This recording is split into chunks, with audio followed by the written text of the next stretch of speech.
What is going on, everyone? Welcome back to another episode of the Wisconsin Sportsman Podcast, which is brought to you by Lone Wolf Custom Gear. I'm your host, Pierce Nellis, and this is your home for all things hunting, fishing, and conservation in the Badger State. Folks, I hope you're all doing well. I hope June is off to a fantastic start for all of you. This is the first time, like this week, I feel like is the first time that I've had to actually sort of sit and review this spring as a whole. Like, I don't know about you guys, but for me, it was an absolute blur of running around, scouting for guide trips, doing those guide trips, turkey hunting whenever I could, trying to get podcasts out, and just like stay on top of work and everything else. And it was just, it seemed like a nonstop sprint. And in the moment, I'm kind of kicking myself because I don't feel like I enjoyed it while it was happening. I don't feel like I actually got to like really sit in all the cool stuff that happened this spring. But I mean, laid into a bunch of good fish. Like I said it, I think on the Nine Finger Chronicles. Like I don't want to jinx myself here, but I think I'm on a hot streak right now of just finding a lot of really good fish. Like last night, just knocking around a little smallmouth creek, which I've been trying to explore a lot of this spring whenever I've had time. I ended up churning up a really, really nice, angry 18-inch female who is, I'm not proud of it. She may have still been spawning. I couldn't see a bed. She came out of nowhere. It didn't look like a bedding area, but what do you do? She ate and got her in the net, took a quick picture and let her go, but she still had some eggs in her. Saw a couple of males fry guarding still. It's just kind of a weird sort of transitional stage of the smallmouth season right now. But, looking back, found a lot of good trout, had some good turkey hunts. In between a lot of really bad turkey hunts. I was talking with Tony Peterson last week, and we were both kind of like, turkey season wasn't bad, but it definitely wasn't good. I don't think, at least where we were at least the conditions on the days that we got to hunt. Like the day that I killed my bird in, let's see, what was it, during period 3, that was like the best day turkey hunting I've ever seen in my life. Like dead calm wind. I think it was like 31 degrees that morning, like kind of frosty, dewy, like just cold. And you could hear birds gobble. Like I'm talking like a mile and a half up and down the valley. Like you sneezed and something would gobble at you. It was just ridiculous. And so like that was an awesome day, but then trying to replicate that success or trying to replicate those conditions, I found myself questioning whether or not I knew what I was even doing as a turkey hunter quite often. And so that was kind of not a bummer. I think we all need checks like that when we're in the woods, because last year I had a really, really good season. So I think I was due for a tough year, but what do you do, But enough about me. I've got my man Paul Annear on the line. We're going to be doing a little BS session here. We're going to be talking trail cams, summer deer stuff. But first off, I want to hear, Paul, about your turkey season and whether or not you thought the spring was a little off as well. Yeah, I kind of had an up and down season too. I would categorize it as wasn't great, it wasn't terrible. So this year was kind of me over the winter prioritizing my kids in the youth season, which Mm-hmm. is like mid to late April. So we went out. My dad drove up here to Northeast Wisconsin, and we got a couple blinds set up on some permission farms. They're actually connecting, so we were kind of calling to the same birds a little bit of the morning potentially. But we had some, what I would say, good success for like a youth hunter. We got some birds in close. My son, my 10-year-old son with my dad had one hang up at 40 yards, just kind of behind a rise, and wouldn't commit. We didn't have decoys set out. I go back and forth on decoys. I don't know. And they Mm-hmm. didn't have anything out. I kind of said, yeah, let's just try no decoys and see what happens. And one hung up and wouldn't commit. So that was cool. It was gobbling all the way in, gobbled after he walked away. I mean, it was a really cool experience for my oldest son. And then I took my middle child out, and we had one out in a cornfield, standing up on a rise, gobbling like crazy, standing there for like 10 minutes straight. He didn't come down either. Then we had a couple of jakes come through at like 60 or 70 yards following a hen. So they saw plenty of birds. So that was really cool. I mean, it was just awesome for them to get out and like have an interaction with birds and like get the experience, Totally. the calling and the vocalization, like that's what it's all about. And that's what we love, right? Like a silent bird is, yeah, I mean, I'll take it, but I mean, the vocalizations and the interaction is like where it's at, right? And especially for like, a 10 and a 8-year-old boy. Yeah, it was awesome. So it was really cool. They didn't end up killing anything on Sunday of youth season either, but it was just a really cool experience for them to get out and kind of see what it's all about. I didn't make them crawl out of bed at 4:30 either. I mean, we got out at like 7 a.m. I kind of know like the DNA of this property. And if you're out Hmm. there like 7 a.m. to 10, 11 a.m., that's like a really good time to be out there. And I just didn't want my kids like, I didn't want to peel them up out of bed like on an empty stomach and go sit in the woods and like, hey, be quiet for 4 hours now, like I just didn't want Right. that. I know how kind of miserable that was for me as a youth hunter. And I just was like, let's just go out whenever we wake up and we'll just hustle out there right away. And that's what happened. And we still had quote unquote success. So that was youth Totally. season. And then for myself, I had third season up here in Wisconsin. And my first hunt of the year where I was behind the gun was successful. I had a close call early in the morning. I didn't set out a decoy, had one come through the neighbors and then come stand up on a little rise in this grassy fallow field. And it was just standing up there gobbling for like 10 minutes. And I wasn't tucked in very good to any cover. And so I did a couple calls after he came out and was kind of looking. And then I think he was kind of looking my direction and he didn't see a hen. So he kept gobbling, thinking maybe I can call the hen out, or whatever. But I was like right there and I had my gun up and I just couldn't move. I felt like I was kind of pinned. So he moved off. And then later in the morning, um, I had a bird that crossed kind of a brushy fence line between another neighbor and he came out into the field. At that point, I set out a feeder hen decoy, kind of facing me. And luckily it was facing like the way the bird came out. Like from his perspective, the hen was walking away from him. So maybe he felt like he had to kind of catch up to her. And sure enough, Yep. he strutted all the way in from 200 yards. And right at 30 Oh, yards, he slowed down and I gave him a little yelp with my mouth and got him right there. So yeah, it was a great first morning. Had that close call. And then a couple hours later, had a bird on the ground. So, and then I had to hustle off to, some family event. I can't remember what it was now, but I shot my turkey and I was like, I gotta go. I think it was baseball. I think we had like a baseball scrimmage. And so I sure. had no time to waste. I took a couple pictures, brought it back home and got it taken care of and everything. But so that was a really fun hunt. And then later in the year, I had fifth and sixth season. I didn't get out at all sixth. Fifth season, I had 2 evenings I got out. One evening, right as I was about to leave, or right as I left, I stood up and sure enough, I see just this bobbing red head behind a rise in the field and it was coming in. I did some calling that evening and I kind of Hmm. know where they like to walk and roost and it was like 7:30 and just felt like I needed to get back home and Yep. um, get kids to bed and wrap up the evening, and I stood up and yeah, took off. So it's like, what can you do? That's happened more times than I'd like to admit. But overall, yeah, like just a good turkey season. I mean, had some success Nice. and got one on the ground. And I always learn something every year about the Hmm. birds up here where I hunt. And I think that's like the big thing for me is to just keep learning.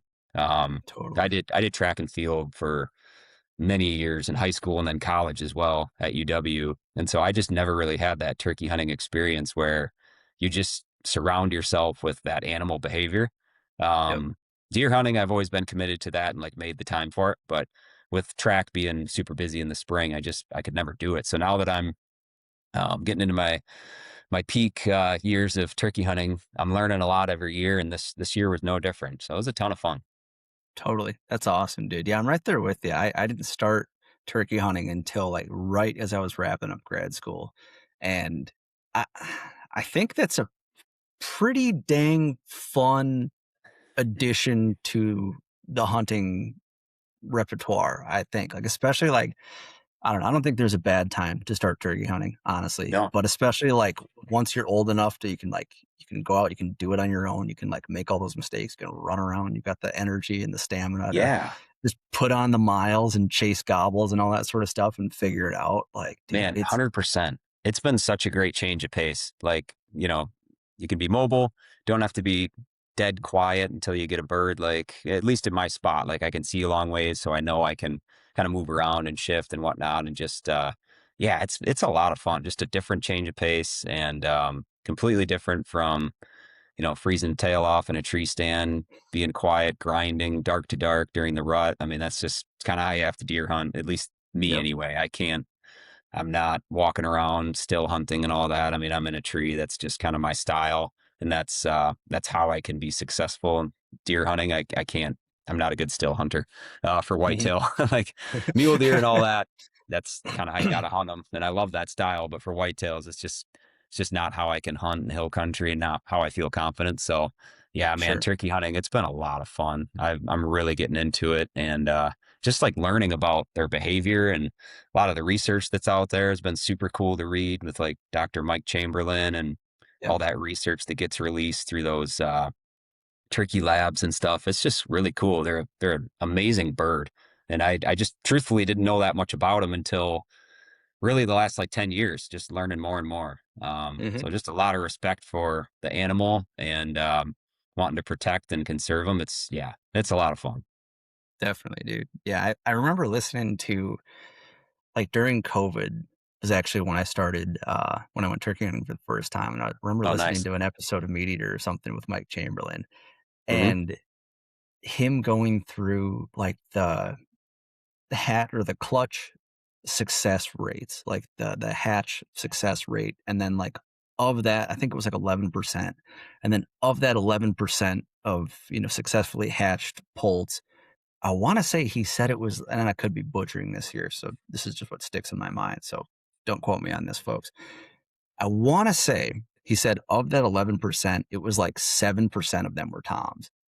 And I was just like, Wow. statistically, like, how do we have so many dang turkeys running around? Because this is insane. I'm sure that's like a national average. And I know that in Wisconsin, we're pretty dang fortunate in a lot of the state to have Yep, some we really are. good turkey populations, but it just blew my mind. Like statistically, these things Yeah. almost should not exist. Like, what are Yeah. the odds? It's crazy.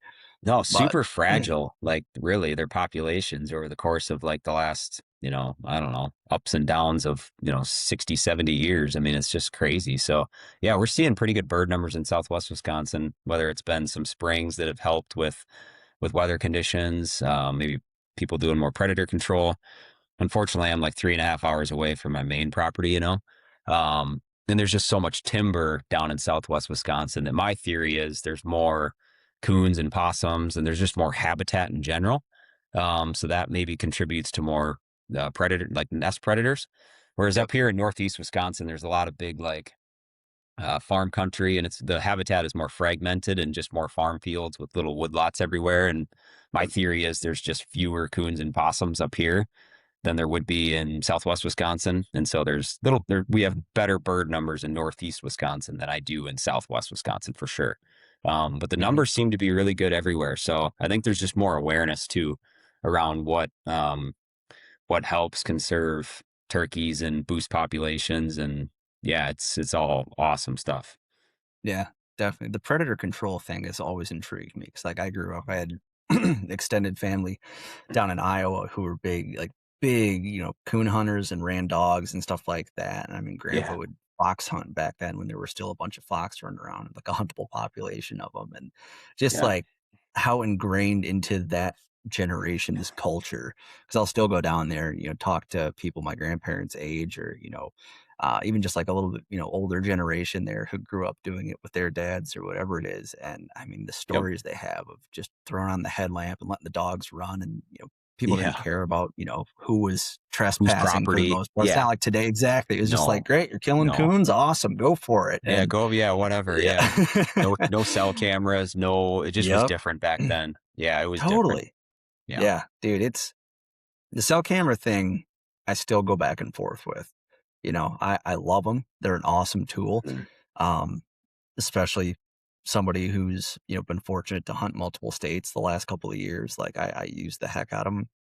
Yep. On top of them, I'll even run one that just I keep up at my folks' place on year round, and just to see what's going on there. So I'll get fawns and see the turkeys do their Yeah. thing and all that Yep. through the spring and the summer and everything. And like I've got a bachelor group of bucks on there right now that one of them looks way skinnier than I would like him to, but he's got really, really Oh, nice really? bases, it looks like. So I'm a little concerned about him. But, it's just Yeah. fun to like keep tabs on everything and, kind of it helps you stay connected to those areas. But at the same time, man, like I was on a trout stream last week, and granted, it's private property, and we've got plenty of easemented sections and whatnot. But as I was going through this trout stream and I was down in the water and everything, I look across this pasture and I see just a big old rope scrape and a cell cam hanging there. I'm like, ugh, Really?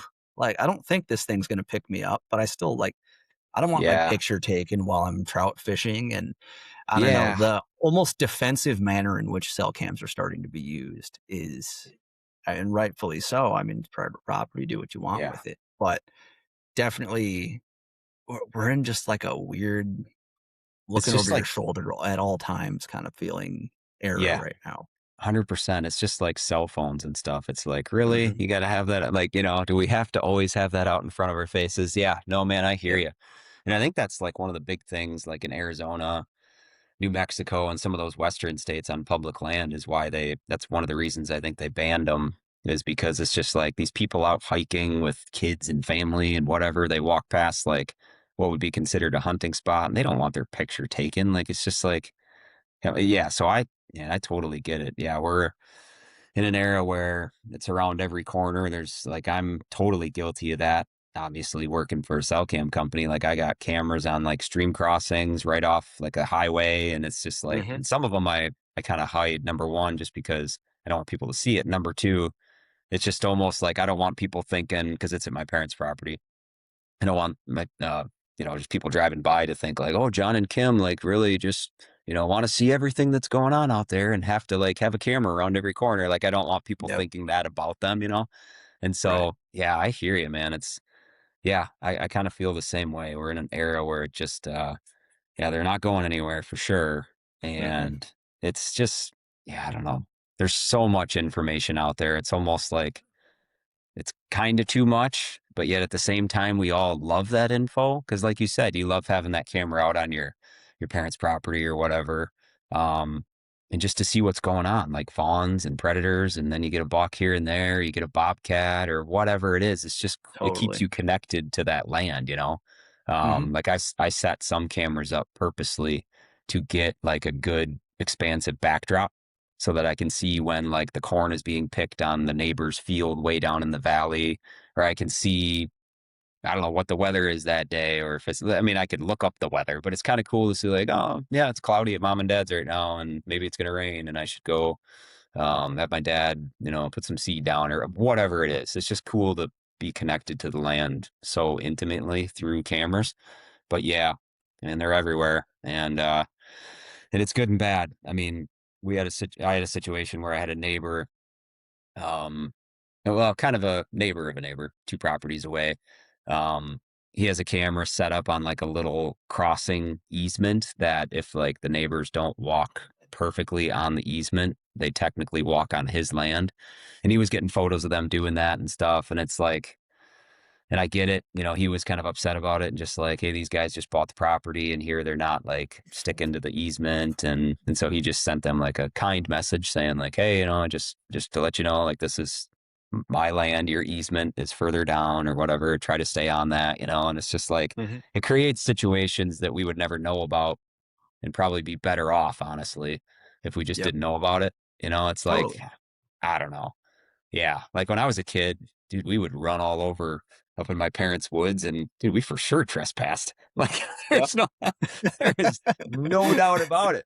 And Ken, Bob, Jim, Bill, whoever it is, they didn't care. Like it was Mhm. just, it wasn't the culture back then, and now it's like I'm guilty of it. Yeah, I mean, I put in so much time and money and effort into like hunting that I mean, yeah, if I get like somebody on camera, I just text them and be like, hey man, were you looking for a deer? Or just making sure like nothing was going on where I can help. Like I text all the neighbors ahead of the season every year just to be like, hey, am I still good to go track a deer on your land as long as I give you a call or shoot you a text?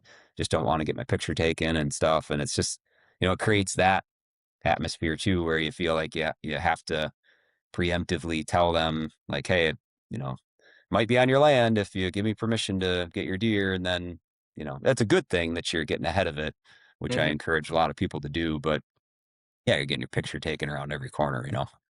Yeah, definitely. Well, I think we're all Yeah. such hypocrites too, right? Because I mean, we're here we are, talking about the cons of them, but meanwhile, we're also using them and Yeah. everything. Oh, And yeah. I don't know, but like Love, I'm sure you've heard it love too. them. There's different stuff going on with like this analyzation of this younger generation right now and how like these kids growing up with screens and how they behave differently. And I've talked to former college professors who are dealing with kids, and I was like, talked to actually a guide client of mine who teaches at UW, and he was like, well, I'd spoken with him about a conversation I had with a previous professor of mine who kind of said like, yeah, COVID really kind of did a number on these kids and everything. And I had asked the same question to this gentleman from UW, and he was like, oh, it wasn't COVID. These kids are just like seemingly odd. Like for lack of a better term, like they are just odd. They're different because these kids who are in grad school grew up with the Yeah. screen their entire life. Like Yeah. they're fully with it, and just the behavioral differences and the cultural shifts, and it obviously translates to hunting as well, as you've got the people who are big tech users and want just the style of hunting's changed completely. You know what I mean? Like I don't Oh, think it's, people yeah. have nearly as good of a pulse on their property or what's going on. Most people, I think, Hmm. as they think they do. I think they throw the cameras out and that's their pulse, Yeah. and it's just barely scraping the surface. But Oh, even man. kids nowadays, with like they're constantly worrying about social media, and the concern is like, how am I going to look? And it's going to change the way that they behave in social settings. And like you hear Yeah. about, not that it's a good or a bad thing that kids aren't drinking as much or anything, but like Yeah. previous generations didn't have a bunch of cell phones or have to worry about getting their picture taken or anything like that. And it's totally different. Like same with hunting. Like nobody had to Oh, worry about. And not that it, again, not that I'm yeah. defending trespassing here, but we didn't have to Yeah. worry Yeah. about Yeah. getting our picture taken and getting thrown on a Facebook message board. Does anybody know this jerk? He's been on my property 3 times. And Well, maybe it's something like you said, where it's just like, oh, I didn't realize the easement was here and not here. Sorry, like didn't mean to. yeah. And And it's created like this sense of like, these are my deer. And this is like, yes, these are the deer I'm chasing. And that dude, totally. protectiveness of like, oh, that's my buck. Like he's summered on my property all year, watched him grow in velvet. He shifted over to your property and now, yep, your 15-year-old son went and tracked a deer on our land during bow season and now they're like majorly offended. It's like, yeah, it's Yep. created that my deer, your deer mentality, unfortunately. Like Mhm. that part of it I don't like at all. I don't. Yeah, Like I hate that. And that is like, obviously, I mean, you go to trade shows and working for a cell cam company, like I know it's just everybody's running them. And there's so many people that come up to me and say like, oh, I have such a love-hate relationship with them because they love the info that they get and all that and the feedback that's instantaneous. But at the same time, everyone knows and everyone agrees it maybe has created like a hunting culture that we all sort of don't love at the same time. totally. Yeah, Like exactly. for Well, it's sure. possessiveness, like you said there. Like Yeah. it's the Yeah. which for one, if like, oh, that's my buck while he was in my bean field all through August and September, and now Yeah. what? Yeah. Your son shot him in late October on this hillside because you guys have all the doe bedding? Like that was Yeah. my buck. He was How supposed to come dare back to you? my bean field. What's the matter with you? Like, Exactly. sorry, buddy. Like, do you have any idea how deer behave? Like, come on, dude. Yeah.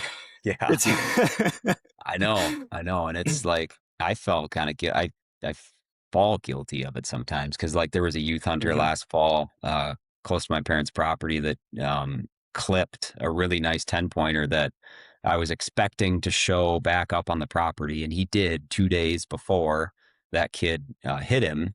And as soon as my dad called and said like, oh, so and so is going to be walking over, you might get a picture of them. They're tracking a buck. And really, supposedly a nice 10 pointer. I'm like, I know exactly what 10 Dang it. pointer it is. I know precisely what buck that is. And Yep. I was expecting it to show back up on the property and it did. And the kid, unfortunately, it wasn't a kill shot. And then a different neighbor, who I'm good friends with, he ended up killing him on Thanksgiving night during that first cold snap of the 9-day season. Nice. So it's just like yeah, everything about these deer. You know their patterns, when they're going to show back up. You can like predict it within like 2 or 3 days of when they're going to show back up to a summer pattern or a fall pattern. And it's like, while it's awesome and you can know how to like prep your land and cater your property to a certain deer's needs, it's also like just so dangerous and like creates that like anxiety of like, at least it does for me being 3.5 hours away. Like, man, I got to get back there. I got to get back and hunt. And it's Totally. just like this, I should be focused on other things, it's Yeah. like, Yep. but at the same time, it is so cool because you get to see all the different things that show up and your food plot growth and like habitat projects you can put cameras near. I mean, it's like the feedback is, it's priceless. So yeah, it's this Hmm. constant battle for sure. But yeah, it's the Definitely. day and age we live in, no doubt. Totally. Yeah, dude, I caught myself I got a picture of a doe with a fawn, and I was like, "What's the gestation period of a doe again?" I, like, tried to backtrack because I was like, people talk about, "Oh, if you Yeah. just backtrack when that first fawn shows up or whatever," and I was like, Mm-hmm. "Oh, October 29th or October Yep. 30th or something like that."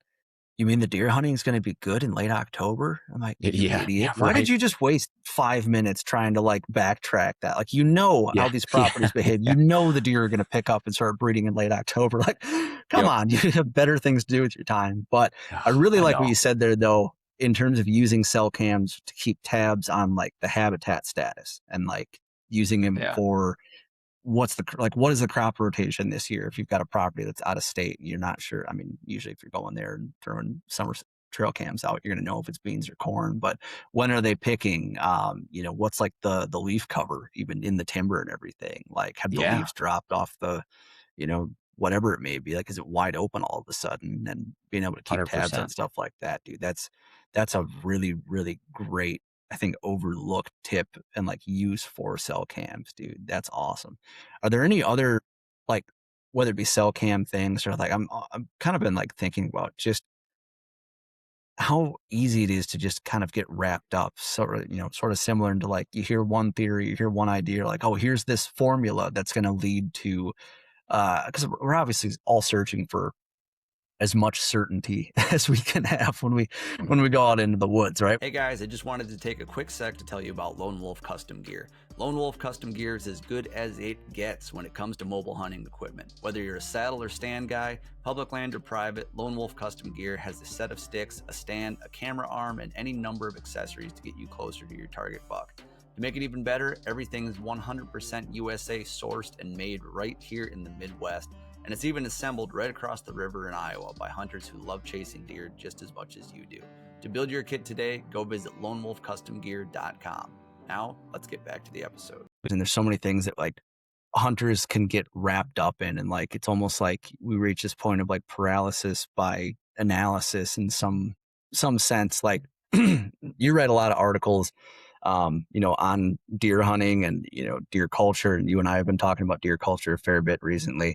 Like, what are Yeah. some things that you think a lot of people just get like wrapped up in that eat more time and keep them off of deer more than getting them into deer? Yeah, I think a couple things, like I've written about this a little bit, is like making drastic changes to the land without like first actually having a good grasp on what the natural movement is. Hmm. Like, I don't know, that's been something I've been like more focused on is like if I get like a new permission property, like, and I have permission to make some changes with the habitat, is like get a lay of the land first and see how you can like make drastic changes to play off of that. Don't just like, in my mind, like, don't just show up and like make quote unquote 60-year mistakes by cutting timber and doing all these things that could possibly screw up a good thing that you could have complemented if you just waited like 1 or 2 seasons to see patterns of how deer are moving. And that's where just like stand time and, I mean, let's be honest, running some cameras, like, will give you a little bit of data in terms of like, man, deer are doing this. Like, I could easily go out and clear some junk trees off this like little hillside where they already bed and complement that spot even more. And then around this corner, I could like cut out a little food plot in this opening and probably get in clean, like all that stuff that just, if I ever bought like property, that's what I would do is just show up and hunt for like the first 2 seasons, get the lay of the land, and then go from there in terms of like implementing changes. And then I think like just getting wrapped up in like it's about that time of year where you and I and everybody else is going to get really wrapped up in summer scouting, and we're going to like put way too much like thought and just like bank a lot of our effort into that. And some of it's not going to matter at all come fall. Like Yep. that's where I like write down reminders to myself, like while I'm sitting in the tree stand, is that like every fall I'm seeing this pattern and that I think I can like do something in the summer to like either enhance what they're already doing, or I can work like I think I can just somehow work harder in the summer to make it better. And it's like, no, like you just sometimes have to just show up and like hunt and like not overthink it. Like there is that portion to hunting is like just not addressing the actual needs of the property, not being like in tune with whether your property needs more food or cover. That's another thing that's like huge, I think, is like people are like, oh, geez, I bought this new property, or yeah, I finally got permission to hunt on my uncle's land or whatever it is. And you're seeing all these awesome deer in the summer. And then the leaves fall off and the cover, and all that changes drastically, and so do the deer habits. And like just not addressing the needs of the land and kind of being like on the forefront of knowing like, okay, like you got some food on this property, but the timber is, it looks like a park. There's not much water here. That should be like a red light to be like, all right, well, we got to fill the lowest hole in the bucket. Like just not being like in tune with your property and kind of knowing how things could look come late October and early November. It just changes everything like leaf off does. Like we have a big valley where we have a food plot and it's really good early season. It kind of like it's this big long field off the road, and then it kind of takes a dog leg to the right, and it's like tucked away from the road. You can't see it, but it's this big open valley that's like 3 or 4 acres, and on every side there's big hills that pour down into it. So it's like this awesome thermal hub in the evenings. Mhm. And when the leaves are on, the deer love it. They pile out like crazy. But for late season, man, when leaf off happens, it's just like not the same spot. And my theory is that deer feel really exposed down in that valley. And Sure. I've tried to hunt it. I've tried to like plant food, and like sure you'll get like daylight buck photos down there. Don't get me wrong, but it's just like they don't like to hang out down there. It's never quick. All right, it's never like a long time where they're down there feeding. It's always like really fast and quick. And so Sure. like what I've done is kind of almost give up on that spot a little bit. Number one, because the access is terrible. I have to walk through a big valley field with hills and ridges everywhere on my way to the stand back there or to the blind. So number one, the access isn't very good. Number two, the deer don't really like to spend much time back there after leaf off anyway. And so kind of knowing that and like understanding like how the farm lays out and the deer desires and needs during the rut, I kind of play off that and hunt the ridges that are easier to access closer to the road, and kind of play off that and hope that deer traffic is kind of filtering back at some point, try to catch them that way. So I think just like knowing how things are going to look during the fall is something that a lot of hunters get wrong. And we all love setting cameras out for deer in the summer, and they're just so carefree throughout all the months of June, July, and August. Like August, I think is when deer are most visible, like bucks. Like Yep. they're August like 1st through the 20th is like I think that's when bucks are like out in full force. Like some of my biggest velvet buck photos are during August. And then all of a sudden, I mean, they shed velvet and like the brain cells develop. Like it's just the way it is. And then they're ghosts and you're like, what happened? And the soybeans start to yellow.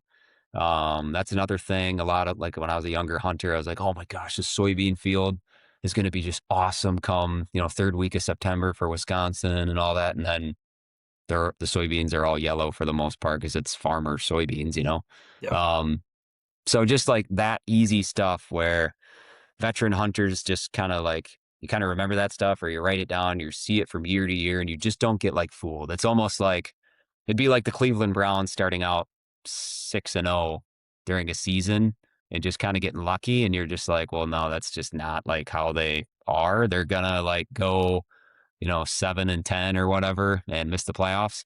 It's like Yep. that in the summer with like deer. It's like they kind of fool you to the point where you're like, man, this giant, he's like coming out, and it's like July, and it's just most of the listeners on this podcast probably already know that, but just we all get wrapped up in that. And I try and like if I have a giant on camera during the summer, frankly, I just don't really care that much anymore. Like it's cool to see. And he might be Mhm. around.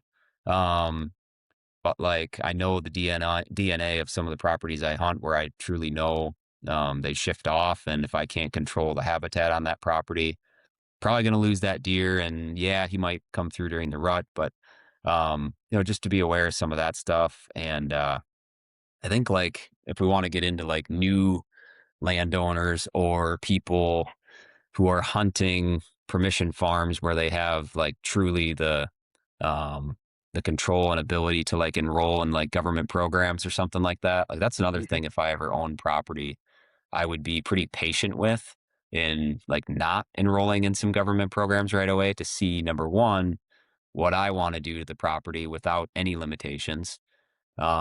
And then number two, get an idea on, hey, I want to do this project. And actually, there's cost sharing that can allow for that. So just like stuff like that, where just you don't always think of it. Um, but just being patient with some of that stuff and really making sure you make like an informed decision that's not going to like hurt your ability to do what you want to do on the property Mhm. is something I think that like people just jump into right away and they see a lot of these habitat managers and stuff on YouTube saying this and that. And it's like, I think you just got to like take a deep breath and just be like, all right, what are my goals? And like, how can any of these habitat improvements get me to where I want to go, whether that be through government programs or some of my own work or whatever that looks like. So, um, and then another thing too, I kind of made a little bit of a list here, is thinking that you can't like do a lot of these habitat projects or implement a food plot without like big equipment. Like that is one of the like biggest lies out there. Like we see all these ads for, you know, this no-till drill or this chainsaw or this new habitat tool or trick. Man, like so much can be done with like a backpack sprayer, a weed whacker, and a hand seeder Totally. and like a hand saw. Like, dude, I've made this awesome little kill plot that I've posted about on my Instagram page quite a Mhm. bit and kind of shown like if people scroll down, they can kind of see from beginning to end how I like created it and cut a bunch of brush out and stuff. And it's just like a cool little food plot. And it's not even a quarter acre, but I did it all with like a Heumann pole saw and then Yep. like one of those just fold out hand saws to like get the stumps down even further on just these little um, junk trees like ironwood and all sorts of other stuff that I cleared out. And like I've also planted like a half-acre brassica and alfalfa plot that my son killed his first deer over last year, and I did it all by Nice. hand. Like just stuff like that, where it's like, man, if Mhm. there's like areas you want to plant, like you don't need a tiller, a brush mower, no-till drill, a tractor. You really don't. Like I weed whacked a half-acre food plot last year Yep. over the course of 4 different weekends. So yes, a ton of work, a ton, but there was no way to get equipment down there with the way some neighbors have some stuff arranged with like sheds and the property lines and stuff like that. I can't get any big equipment down there at all. So it's a big fallow field and I just created this kill plot. And so just thinking that you need all this huge heavy equipment is like one of the big lies of like the hunting industry. So much can be Totally. done with just hand tools. Yeah, absolutely, and you're gonna be able to do it. It's kinda like, the analogy of you wanna be using a scalpel, not a chainsaw for certain jobs too, right? Like, you don't need to have that big be able to drive your truck all the way down to this trail to that thing. I mean, deer, for the most part, we look at a deer trail, it's only about shoulder width. It's not some big, wide highway bombing through the woods where they're just No. gonna stroll down it like we are. Like, they don't think like that. They don't behave like No. that. That's such a great tip, man. And even like, I mean, like you said, the handsaw, the chainsaw, the weed whacker, stuff like that, stuff that's probably hanging in most people's garage. I mean, you can do a lot with stuff like that. And, you know, yeah, like you could hinge cut, but you also like say you just cut off a bunch of branches because you're trimming shooting lanes or something. Like, what if you just piled up that brush to kind of make deer work around it that way rather than having to go in and, do those, potentially, like you said, those 60-year recovery projects, if you do it wrong. And, one of the things you said there,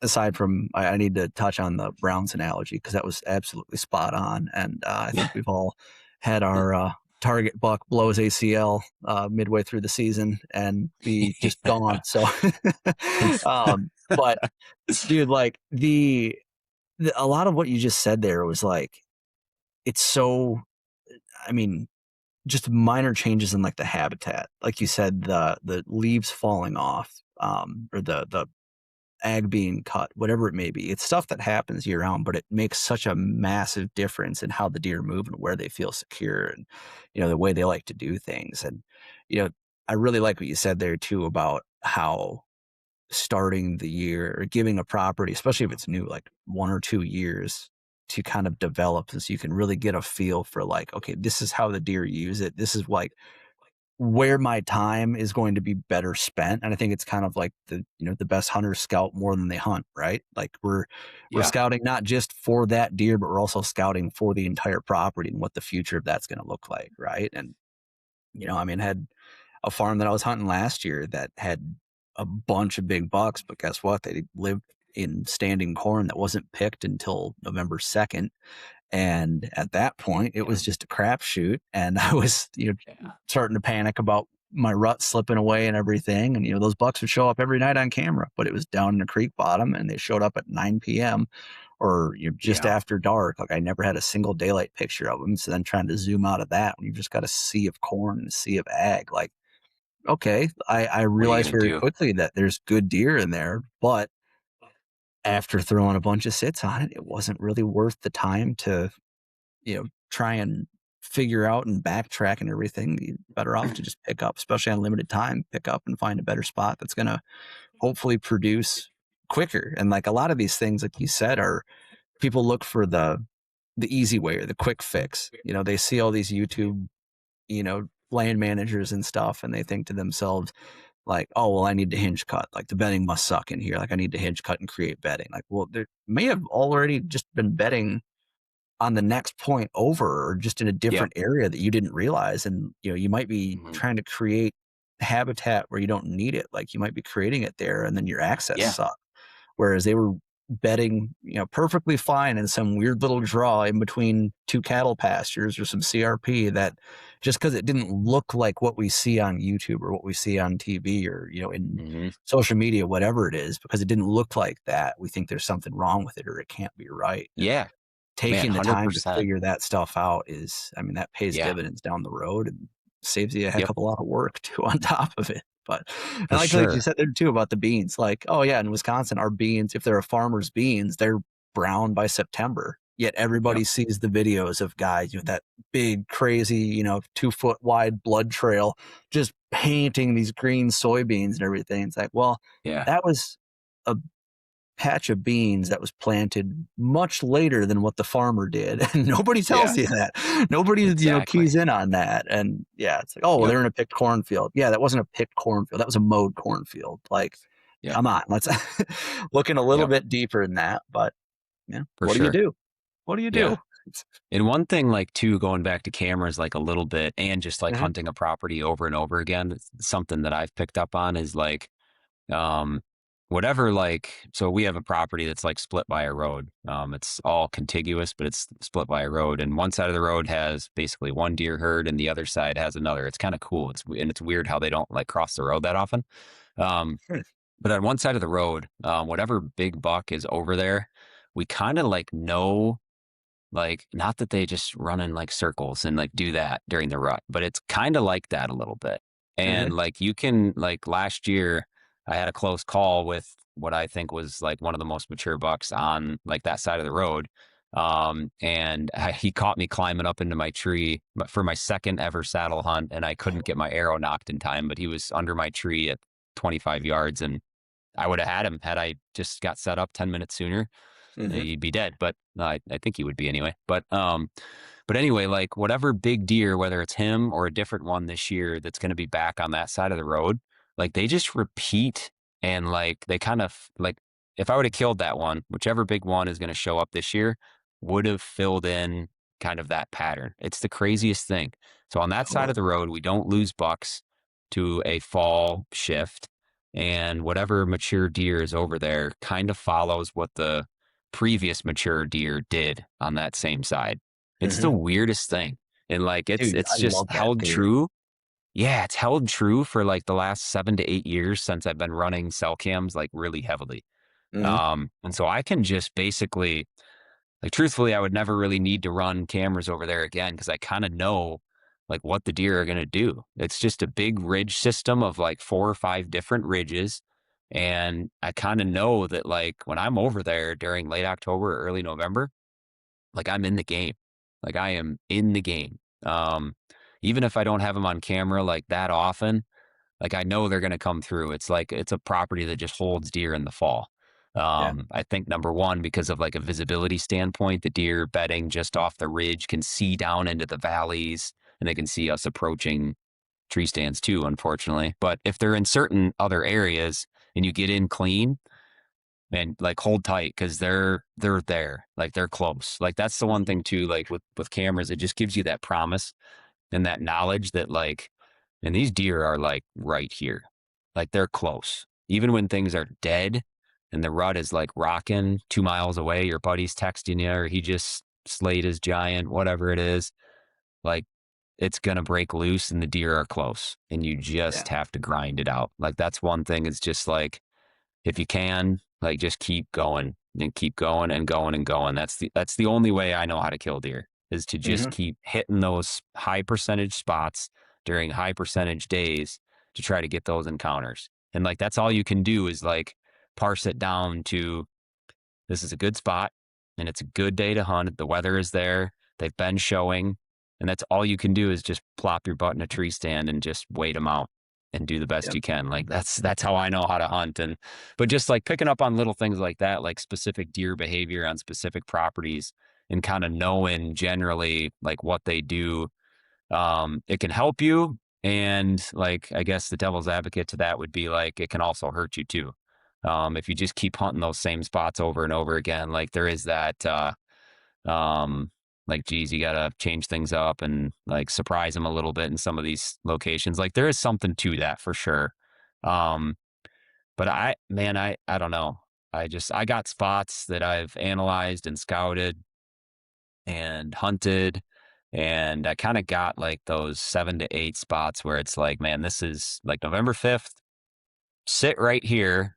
And if you don't see something, November 6th, sit right here. And then November set like you're gonna Yep. get your shot at something, like something is gonna run by.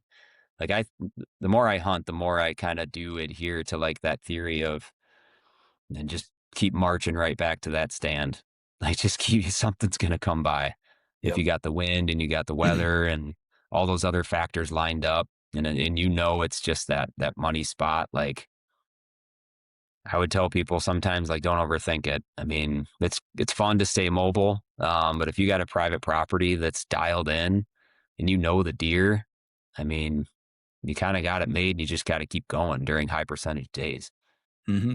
Yeah, dude, I think we're told a lot because if you just keep going, that doesn't really sell much hunting product, right? Like we're always Yeah, being told that there's like, oh, well, yeah, you should fix this. Like, well, don't fix what isn't broken. You know what I mean? Like, yeah, I've got the yeah. same kind of thing where we do have deer cross the road by my folks' place, but it's you've got these two different herds, and on I guess there's sort of three doe groups that bed kind of around. We have kind of the hub on our end, and then we have a bunch of really good bedding across the road on the neighbors.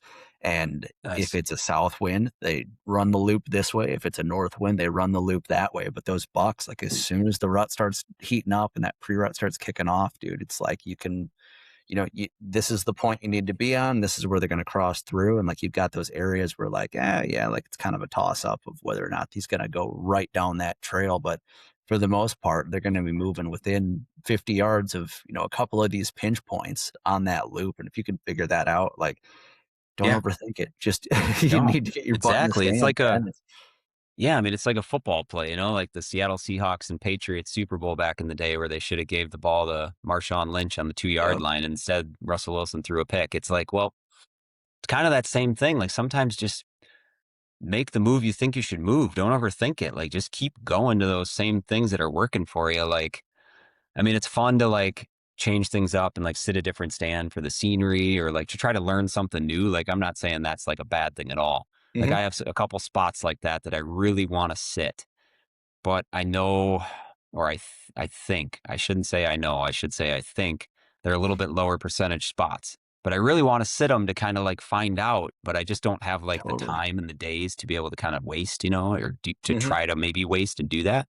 So yeah, it's just like, man, and you're right. Like it doesn't sell hunting gear like that thought of just, yep, just keep marching back to that, 21-foot ladder stand that you and your dad set up. Like that probably could be the best spot on the farm, but like, getting mobile sticks and all this other gear and trying to hunt this different cool spot that sells gear. And yeah, it's fun to hunt new areas and whatnot, but might not be the best choice. And so that's where it's just that summer scouting, and then especially well, I should say spring and summer scouting. Spring is kind of where it's at with me. Like February and March are the big Totally. scouting months.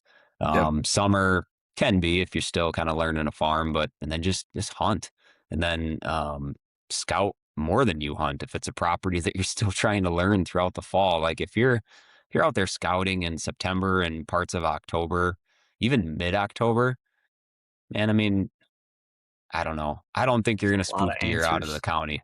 I don't Mm-mm. think you're going to spook them out of the county. Like there's been tons of research that shows like those deer, yes, they might be a little more wary and like move a little bit more on the edge of the daylight, but they're not going anywhere.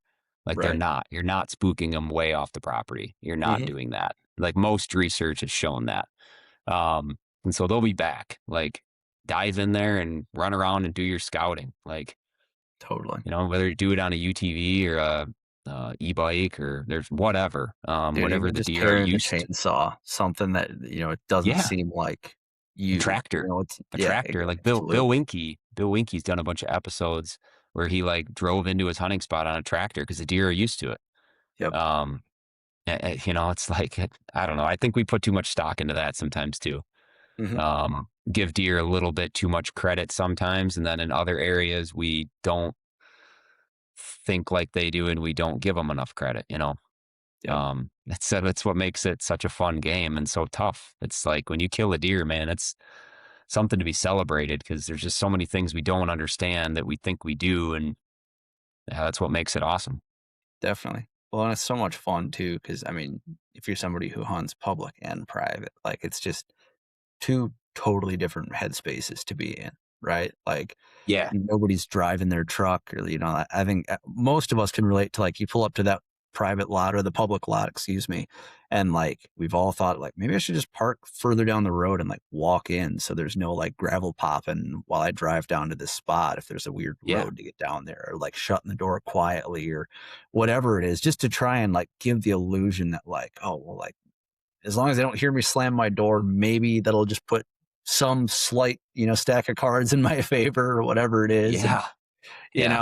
it's, yeah, these deer, like you said, like they don't go anywhere. They bed in these spots No, for a reason. And I think like the only exactly. way that you're really going to kick them out is if you kill one in that spot or wound one like in their bed, or you sneak up on them so good that you just scare the absolute crap out of them and they're like, oh my gosh, the spot isn't as good as I thought it was. And Yeah, then they're then you just educated them a little bit. But I think, if you're, I mean, I do it a lot on public too. I'll walk like a main trail, I'll walk it like loud.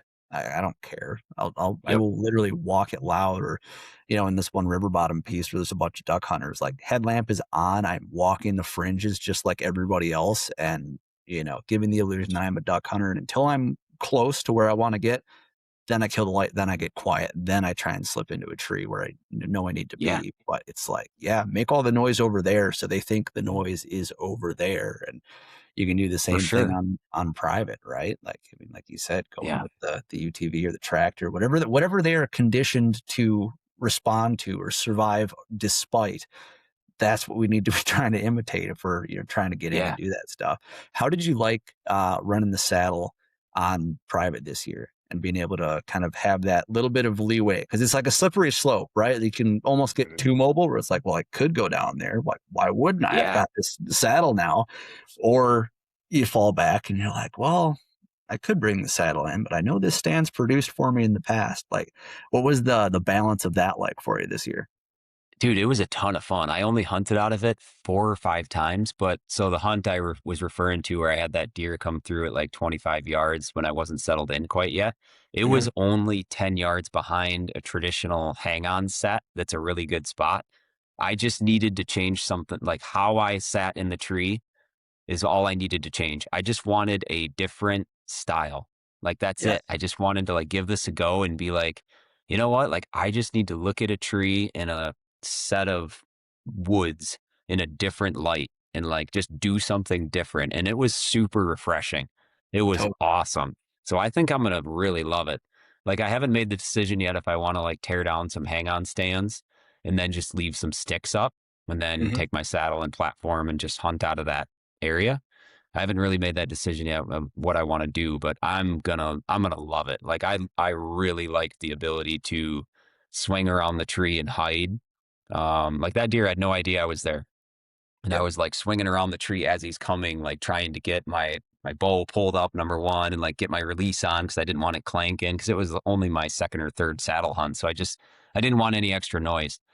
So I think the ability for me to hide behind the tree and just look like something different up there is going to be huge for my parents' property where I mainly hunt. Like just something different where I can, man, those does out there are like super wary and like they'll bust you. Like I don't Yep. really ever get busted by bucks out there, and it's not because I'm a good hunter. It's just literally because I hunt mainly during the rut now with like kids commitments and stuff. I just show Mhm. up and kind of do my rut hunting. Unfortunately, I wish I could get out there more during early season, but and they're always just preoccupied. I don't know what it is. Like I've been lucky to not like get busted by many bucks. It's usually, I mean, I get busted by does. They ruin 4 to 5 hunts a year for me, Yep. minimum, minimum. So I think honestly, like beating the eyes of does has been like the number one factor that I've like seen so far is to just get at a height in the tree where you have some cover and face the area where you want them coming through and move and swivel around the tree. Like it's been huge. I got the I can't remember the Predator V platform I think from Tethered. Really like it. So those guys over there have like done an awesome job. Like all sorts of other brands too. Like create some awesome saddle hunting products. And yeah, so I think I'm going to utilize it a lot for private land.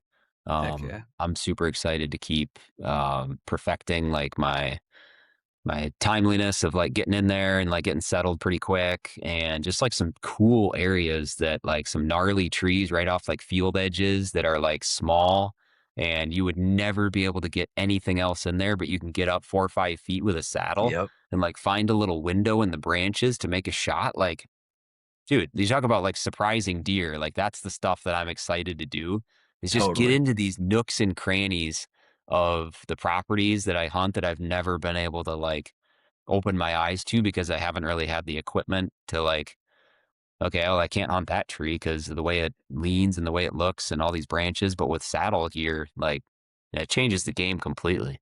Big time. Yeah, dude. I'm sure you've noticed too, like with those does, like I would wager a pretty good bet that those does probably are fairly keyed into where some of those historic ladder stands are. And I would imagine if they're anything like the does around my folks' place, they might come up the hill and they might just peek up into that tree just to make sure every time they go in there, just to make sure that nobody's sitting up there and, Yeah. that they don't have to worry. So if you can do that kind of thing where it's, and also too, like moving to a tree that's 6 feet away, that might be like, just in front of where that ladder stand was or just behind it or, adjacent to it, whatever. And just Yep. taking a different angle on a pre-existing setup that you've hunted for years and you've got a bunch of historical, intel with, and you know how the deer like to use it and hunt, move through it and everything. Like, dude, just being able to give yourself a different angle, a different perspective. Like it Yeah. opens your eyes to so much more. Like I've learned a ton through doing mobile or running mobile setups on my folks' Hmm. property and just bouncing around, within a 20-yard bubble of that stand and being like, oh, wow, Yeah. I can see all the way down this ridge if I move, 10 yards up the hill and I'm Yeah. in this spot, or I can, do whatever. And it's just, it's mind blowing. Not to mention, like you said, those lower, almost more like kind of dicey, risky trees that you used to like, you would have previously written off. And it's like, wait, Yep. I can get in that now and I can Yeah. be basically level with this deer, yet be almost completely concealed. Like that's the exciting It's stuff, pretty dude. cool. Yeah, Yeah. And like playing the thermals a little bit more too. Like the thermal game is totally. huge for me. Those does at my parents know how to use the thermals to a T. Like they Yep. just, dude, they can get in certain areas of like field edges and scent check the entire woods above them. And they do that Hmm. right before first light, where the thermals are still dropping downhill and collecting into those thermal hubs. They swing downwind, or not downwind, I guess, down where the thermals are pooling to catch anything that's in the woods already. Like it's incredible. And they're so Yep. good at that. And then like if you expect a certain deer to come through, or even does to come through at a certain time, you can position yourself to where your thermals are going to like dump down into a certain area, um, like before they come through or after they come through or whatever you need to do, or the rising thermals. You can just position yourself a little bit better with like a saddle, and you don't have to move a hang on or a ladder stand that's been there forever. It might be a good spot for like 9-day gun season or something, but you're like, man, for this bow hunt, like the wind is going to be doing this today. The thermals aren't going to rise till 8:30 in the morning or whatever. Like I got to go back tonight and like get my saddle gear ready. And then the next morning you make that little shift and you might like see that success, and it opens up just like your whole new perspective on like, man, I got to like play this game a little bit more. So like that's where I think saddle hunting is going to come into play for me, is just making those super, super subtle changes that are going to add Yep. up to hopefully like just more tags being punched, and like just nailing down those details. Definitely. Dude, I love that, man. That's one of the things you learn pretty dang quick. Like if you're going to start mobile hunting, like you're going to learn how thermals work really, really quickly. And if you don't, Especially you're going to struggle. And I mean, especially in it's, hill country. In yep, hill country, man, it's that. It's just brutal. Like yep, it is crazy. Like that's what they're playing off of. Like the wind direction, like yes, I pay attention to the wind, man, but like the last, hour, even 15, 10 minutes of daylight, like you better know what those thermals are doing, because those bucks and those old does, they're going to be using it, and they know how to position their nose. Like they just do. And I personally, it's just really hard to beat a deer's nose. You can use yeah, all the products you want. Like some products help for sure, no doubt. But man, if the thermals are falling into a deer's nose, like they're going to get you. They just yep, are. Yeah. yeah, absolutely. Not to mention just all the nooks and crannies that hill country provides for them to sit and like basically have. I mean, some of them, it's almost like they have a consistent thermal pull the entire time where they'll sit down in this bottom of this one weird little shady draw and just catch everything that falls down there on that Yeah. north slope or whatever it may be. And Yeah. It it's creates crazy. spots. Yeah. It creates spots that you really can't hunt. Like Bill Hmm. Winke's also talked about that. Like I know I've referred to him already, but man, I really follow a lot of his stuff, and he's talked so much over the course of like the years that he's been writing and doing content about spots that just like aren't huntable. And Yep. I truly think that there are some locations that are just great spots for the deer, but they're terrible for a deer hunter. Like you can't get in there, or while you're in there, the wind is doing this and the thermals are doing that. And it just, you're kind of wasting your time. Like you might Yeah. see some yearlings or some fawns, but like, man, those bigger deer, they're just, and does, mature does, they're going to catch up on that and pick you off. And it's just, man, you might see them, but they get into range and the wind's doing this, thermals, all that stuff. They're going to get you. Yeah. Definitely. And it's, yeah, I've started to lean away from the bed hunting or like the bedding area hunting a fair bit over the last year or so. Just as I started to realize, especially on that new property that I was on last year, like just the amount of damage that I was doing, which normally I'm okay with blowing up a property and pushing deer around and kind of just figuring things out in that regard. But I mean, at this point, like I just started getting to a point where I was like, every time I go in here, like I'm blowing something out like this.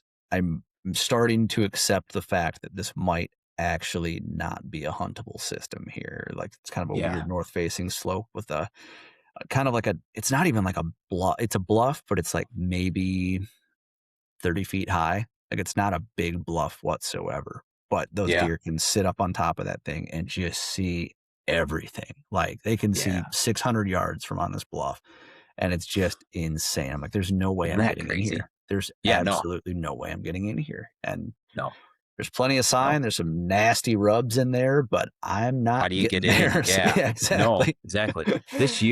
This year we went to an area on a big point that just dumps off, and it's deer just love to bed up there, and there's so many Mhm. beds.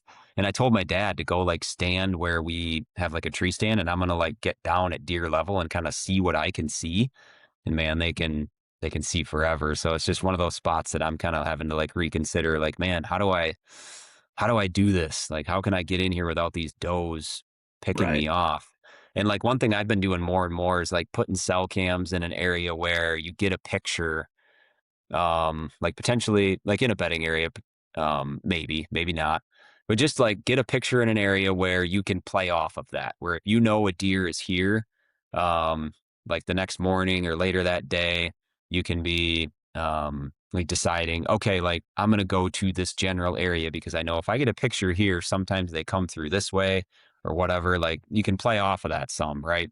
So there's that game you can play, and it's also, and then also you have like the mental game of like, how ethical is this, and do you really want to be using like that information? Like, so there's Right. that too, like setting your delays to 12 hours or send Hmm. time so once per day, like all that stuff. So yeah, there's so many different things you can do and play around with and whatnot. But that's something else I've been doing is like getting cameras more like right on those like bedding ridge points to where it's like, okay, I got a picture here. Um, could have moved off down like into this valley or around the corner. So if I sit like around that corner, maybe they're moving off down towards the egg field, towards dark, all that stuff. It's just that cat and mouse game. Yep. Absolutely. Do you think we're headed towards regulation with cell cams and stuff like that? Just all the different technology in hunting. I think there could be. Um, I think there'd be some major uproar from like hunting groups and stuff. Hmm. But then there's some hunting groups that would be for it, I think, too. Right. So I go back and forth on that one. I think at some point I wouldn't be surprised if there's regulation on transmission times, how often they send, all that stuff. Um, but I know so many government and like organizations that use them. And so Right. they don't want to like handcuff themselves either. You know what I mean? Hmm. There would have to be so much customization inside the cameras, I think, for that to happen. But Right. yeah, the Midwest is a different beast than like Arizona, Utah, Colorado, Wyoming, Montana, all those regulations out west. It's just a different style of hunting out there, right? Like, Yep. I don't need any cameras to go kill a mule deer or anything like that. It just doesn't really help. That's just not how you hunt out there Right. necessarily. Yeah. But with Not to mention the whitetails and percentage of public land in those states, or that yeah, those states consist of. It's yeah. yep. So yeah, I mean, I wouldn't be surprised if in 10 years there's some regulations that manufacturers would have to like go off of, but it wouldn't surprise me if like there's major uproar in some of these big whitetail states where people are like, no, you're not gonna regulate that stuff because it's a slippery slope Hmm. into regulating other ways of like the hunting life, I guess. Totally. Yeah. Yeah. Especially with some of the bills that we've seen out west and everything. I Yeah, think. the Oregon Yeah, deal. I dude, mean, how did that get enough traction? That's wild. I mean, that is like radical. That's insane. Yeah. Like that's crazy. So like people better be like voicing their opinions about that because like that stuff just can't happen. Like Yeah. it just can't. Like if we're truly about this lifestyle and protecting it, Yeah, that's crazy. Yeah. I think everybody saw that and they were like, there's no way there's enough Yeah, traction to get that into a bill. And yet here we are. So what do you do? yeah. But There's going to yeah. be those threats all the time, like to public land or even smaller threats about certain areas and Hmm. small regulations that, feed into bigger things that people attack. Like there's always going to be that. But that Oregon deal is like, that's a scary one. Yeah. So yeah, it's just, you don't know. Yeah. Yeah. So we all got to stand up and just, yeah, nip that stuff in the bud right away and just like always put ourselves like in a good light, with non-hunters. Like I try to do that so much in like public. If I'm like wearing some camo or like I have a hunting logo anywhere like on my body, like I'm not like I'm going over the top, but like I'm holding doors for people or whatever, and just being like extra like, oh yeah, yeah, thank you, you're welcome, whatever. Just be like Hmm. extra kind, right? Like why For not sure. like, put our lifestyle out there in like a good light with like the general public. Yeah. So I'm always trying to do that. And like that stuff matters. Like it really does. So it doesn't Hmm. have to be crazy over the top stuff. Yeah. Not to mention too, it's, folks, they remember the bad more than they remember the good, right? So it's like making Yeah. sure that there's always more good than bad out there is, yeah, definitely going to pay dividends down the road for us, hopefully. I just worry about this upcoming generation and Hope just so. the care that and the connection that some of these kids are having to the outdoors and, you know, getting them outside and getting them engaged with like the real stuff that, is actually alive and living and just I don't know. It's like anything, right? It's like we were talking about turkeys. We started this conversation talking about, I had no idea that there was this much that went into turkeys, that they were up against this many challenges. And now I do. I'm like, this is the coolest thing ever. And I Yeah. don't know. My favorite part of guide trips is always when I'll flip a rock and I'll show somebody who's never been fly fishing, like, check out all these different bugs that are on here. Like, here's what's going on here and all that. And they're like, I never, and I'm like, that's just one rock. Like, you Yeah. catch a good hatch, and I mean, there's thousands of Oh, bugs in the geez. air, and there's hundreds of trout, just, all these different, little dimples and ripples and everything going all the way up the stream. And it's just, it's the Yeah. coolest thing. And there's all this life that you'd have no idea was there otherwise if you never Yeah. It's fascinating. were Yeah. My opened up brother's been to it. getting into like birding more and more. And like Dude, that's become kind of yes. popular, like, dude, the Merlin app or whatever that is. Yep. Um, yeah, I think it's a Merlin app. Yeah, like that's fun. Like when you're out turkey hunting to like turn that on and see what you have around. Totally. Like birds are like that might be like my next thing is like learning about like conservation of like all these birds that, their migration patterns and like all that stuff is just incredibly fascinating. Like Definitely. and what that means to like the greater ecosystem of like just the forests in Wisconsin or Iowa or whatever it is. Like Mhm. it's pretty amazing. Like and Yeah. all that stuff like is pretty fragile when you think Yeah. about it. Well, dude, and just like, I mean, the distance these birds cover. Like, I think I talked Yeah. with, oh, shoot. Who was I talking with last year? I apologize to whoever it was. I'll remember it as soon as we stop recording, I'm sure. Yeah. Right. But we were talking about the banding program for blue-winged teal, and they tracked Oh, cool. one bird that they banded in, I don't know, like Horicon Marsh or something like that. Really? And tracked it, and I think it was in like 8 weeks or something like that. Some might have been shorter than that. He traveled like all the way down to like southern Brazil or like Argentina or something. It's like Wow. that's insane. Like these, goofy little ducks that we see in the Madison parks or on some, random pond or whatever it is, walking through some arboretum. Like the fact Yeah. that they could have very easily just come all the way from South America, or like, especially like, I love the map on the Merlin app that Yeah. shows like their winter and their like year round ranges and stuff like that. And I remember talking with Thomas Mills now, like any habitat that's good for birds is really good for whitetail as well. And turkeys and like just Yeah. about everything else. Like we can get, I don't know. I love the movement that we're seeing with prairie as well and kind of this Yep. oak savanna push and everything. Cause like Hmm. if we can get more people on board with that, like even if it's just a backyard prairie or, batch of pollinators, whatever it's going to be, like if we can get more people introduced to it through that, I think we're in really good shape because whether folks realize it or not, like that's the kind of stuff that benefits everything down the road It's and will exactly. lead us to a really good spot, I think. But Yeah, and all these animals, like the habitat is so relational and like these relationships between all these animals, it just all like, yeah, it opens your eyes to like, oh geez, this habitat improvement like increased the number of rabbits that are over here and then yep. songbirds and like, it's just, yeah, it opens your eyes to like so much more than just white-tailed deer, you know? Hmm. Like whitetails are a very hard species to hunt. They're difficult to see, right? You can't just go out in the woods and see deer all the time. They run off. Like, there's just so many things about them that's like pretty seclusive. Totally. Um, and then like, turkeys, not as like secluded and songbirds. Geez, you can go out in the woods and like enjoy a day doing that at 1 o'clock in the afternoon, like it's not all about white-tailed Hmm. deer. It's kind of like what I'm getting at a little bit. And it's just fun to like open your eyes to other species of, animals that are super critically important to habitats and ecosystems. Definitely. Is there a species? So, like, I've been nerding out on owls a lot for like the last year. Is there a species that's like a non-game species that just intrigues the heck out of you? Oh man, I'd have to think about that.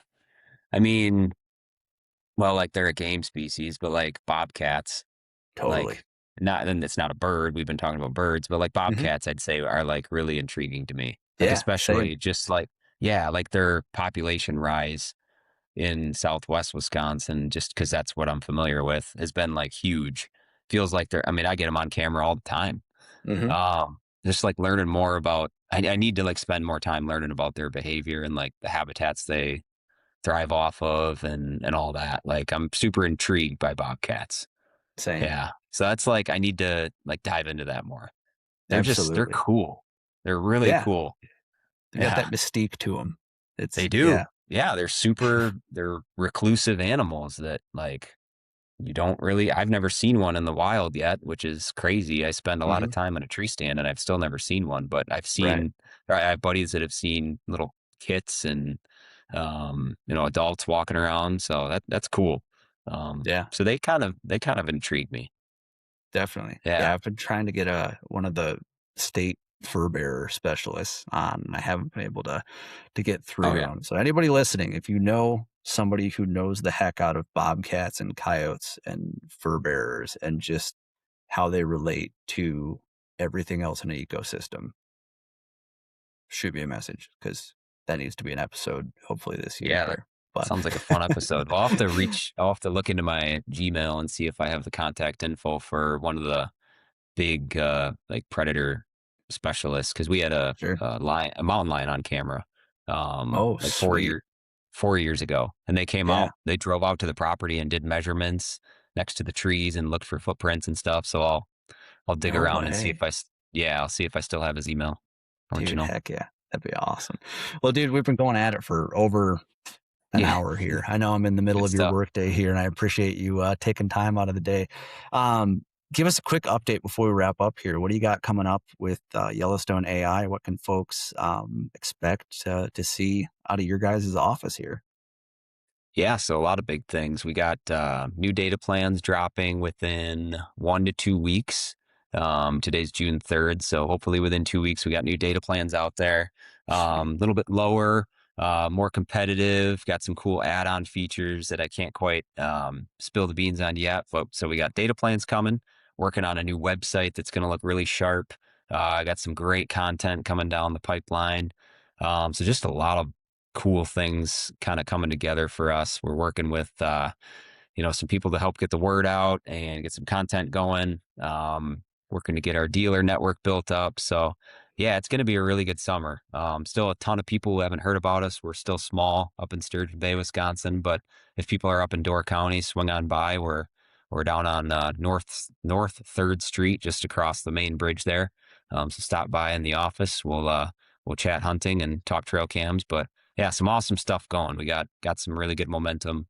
Um, Headed our way throughout summer. So it's exciting stuff. Yeah, I'm pumped. That's awesome. Heck yeah. Where can folks go if they want to learn more about Yellowstone AI? Check out some of your guys' cameras. Yeah. Check out our social media pages, just Yellowstone.ai, and then Yellowstone.ai is the website, and not .com, just Yellowstone.ai.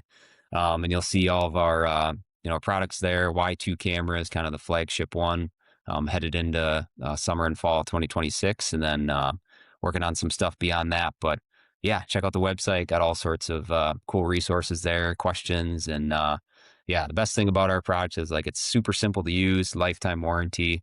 So I think like it's just a different way to like do cell cameras. Like there's good warranties out there, there's good cameras, no question about it. But yeah, we got a lifetime warranty, and people who know me know that I'm like super particular about my cameras. So starting a new role at this company has been just like super exciting to, number one, see that the product is really really good, and then like the people behind it also like are just even better. So yeah, we're a small team, but yeah, we got some awesome products, and yeah, I'm super excited about where things are headed.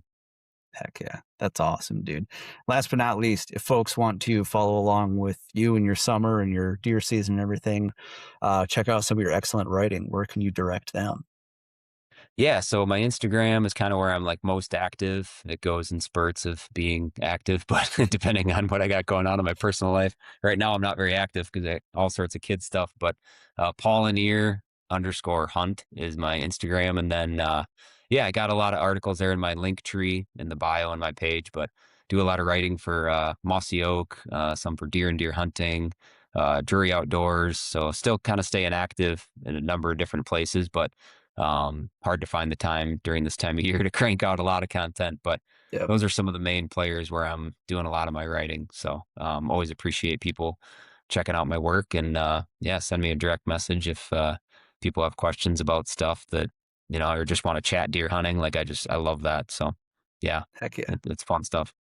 Absolutely, dude. Love it. Well, man, I can't thank you enough for taking time out of your day to come on the show and talk deer and turkey and all the different things we covered today, man. It's always a pleasure chatting with you.